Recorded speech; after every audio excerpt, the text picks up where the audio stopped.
Ito po, maluto na po yung chapati. Mapasok na yung bata school. Ay, tiban na ba sa hiyahan na? Hanji. Matubang ang inyong katuwang. Si Kuya Bal. Dami mo daw ibro kayo na.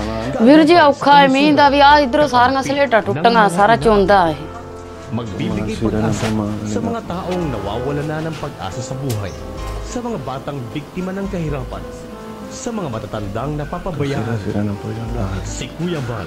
Pag maulan, mapasok na po. Hindi ito mahirap lang yun. Kasi siyempre wala na pa yung kasama yung asawa niya. Isa lang siya yung hanap buhay. So yan guys, no, napanood nyo po ang clip video na kinuha ko po kay Kalingap Nico. Ayan, sa hindi pa po naka-subscribe at nakapanood sa vlog na iyan, ay puntahan nyo po ang channel ni Kalingap Nico. Si Kalingap Nico po ay isang Indiano na may pusong Pinoy. Ayan, so dinala niya po doon sa kanilang lugar sa India ay magkaroon po ng landing pad. So hindi po siya inutusan ni Kuya Bal. Ayan, napahangang nga sa kanya si Kuya Bal dahil naisip niya na magkaroon ng landing pad doon sa kanilang lugar para matulungan naman niya yung mga pamilya doon na naghihirap. So ayun nga guys, no, nagkaroon nga doon ng Team Kalingap, ayan, landing pad sa India na pinangunahan ni Kalingap Nico. Kahit na mag-isa lang po siya doon na nag-scout, ay tuloy-tuloy pa rin yung kanyang pagtulong doon. Dati po ay nasa Pilipinas siya, tapos umuwi po siya ng kanilang lugar para doon niya ipagpatuloy ang paglingap.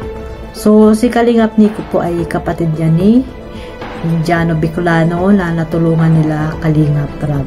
At ito po ay na-scout ni Alvin Caceres at napabahayan po ito nila Kalingap Rab ni Kuya Bal Santos Matubang. At ayun nga, maganda na yung buhay nila. Ayan. So, umuwi na si Kalingap Nico sa kanila para doon naman ipagpatuloy ang kanyang paglingap sa India. So, ayun nga po guys, no, napanood nyo yung video clip na nakita nyo dyan sa vlog ni Kalingap Nico na talagang nakakita siya, naka-scout po siya ng kababayan niya doon na solo parent lang. Yan, single mom na nag-iisang binubuhay ang kanyang dalawang anak. So, napakahirap din ang buhay pala doon sa India, no? Hindi lang sa Pilipinas, kundi sa India rin may mga naghihirap din pala. So, marami din palang naghihirap doon. So, ayan nga guys, na natulungan ni Kalingap Nico ang isang single mom na tinataguyod niya yung kanyang dalawang anak. So, napakahirap talaga ng buhay dahil sa kahirapan. Ayan, nagtatrabaho yung nanay nila sa umaga pa lang. Ayan, nagluluto na para sa pagdating ng kanyang mga anak na maliliit pa ay may makakain na. So nakita ito ni Kalingap Nico at ayun nga ay kahit sa maliit na halaga at grocery ay nabigyan niya ito para sa kanilang pangangailangan.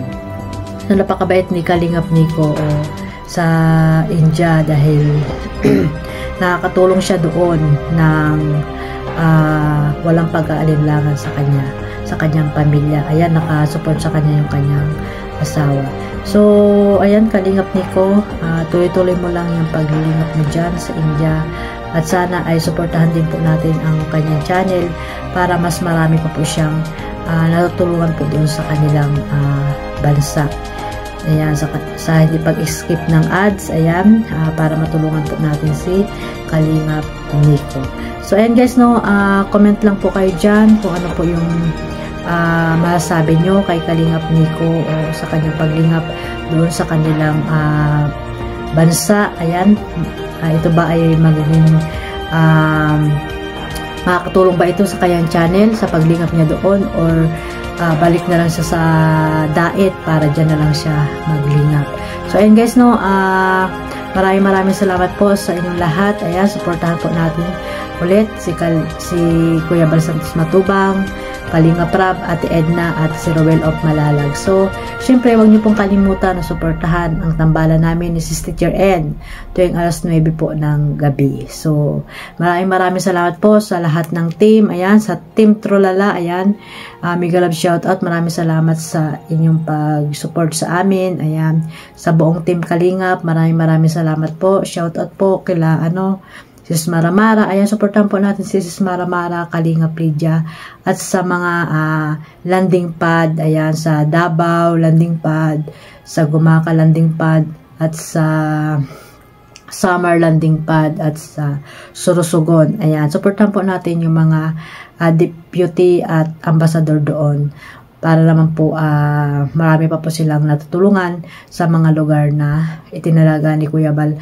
para sa kanila. Ayun lang po, maraming salamat po sa inyong lahat. God bless us all. Bye-bye!